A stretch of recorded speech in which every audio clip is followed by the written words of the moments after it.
mais uma vez, Mateus capítulo 4, versículo 18 ao texto.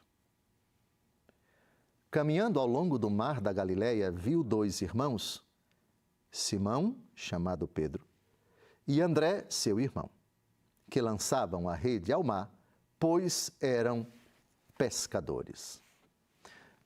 Pergunta: mas por que os dois primeiros tinham que ser pescadores? Por que não médicos? Por que não homens cultos, formados nas faculdades, nas escolas de ensino superior, escolas superiores do tempo de Jesus? Por que os dois primeiros foram exatamente profissionais de uma profissão tão simples, tão sem destaque na sociedade? Pescadores! Quem responde?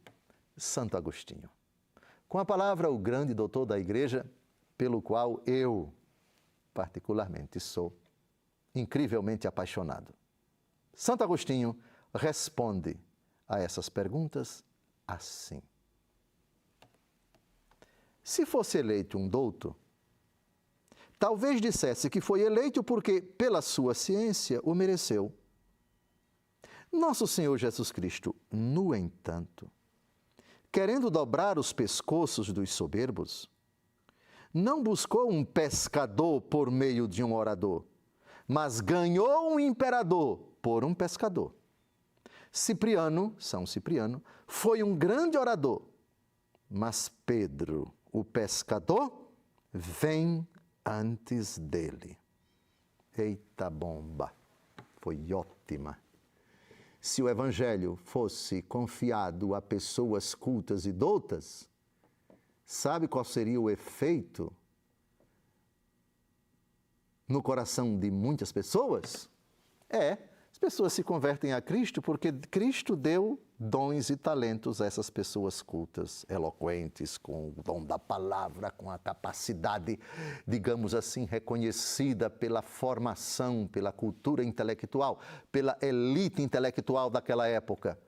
As atenções se voltariam para eles e para os seus méritos.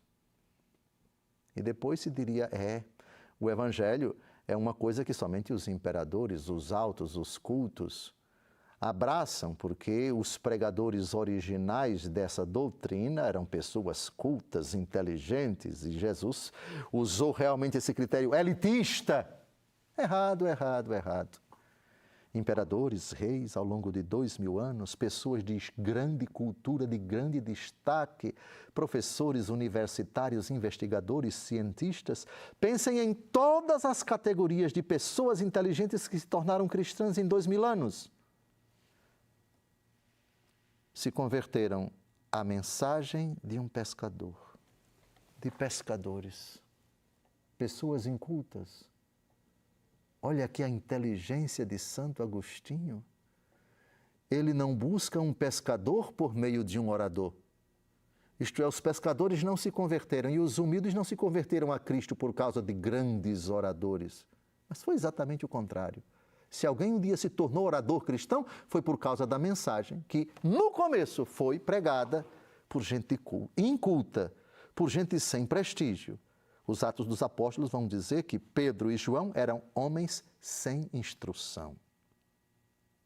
São Cipriano, Santo Tomás de Aquino, São Gregório Magno, todos os doutores da Igreja, de uma mente brilhante, certo? Deus concedeu esses talentos para eles. Reis, imperadores, imperatrizes, chefes de civilizações, homens de destaque, mulheres de destaque, cultíssimos, riquíssimos, situadíssimos, aceitaram, porém, o Cristo e viveram pela palavra que chegou ao seu encontro, confiada a pescadores, a homens incultos. Deus os quis como os primeiros arautos. Essa é a lógica de Deus.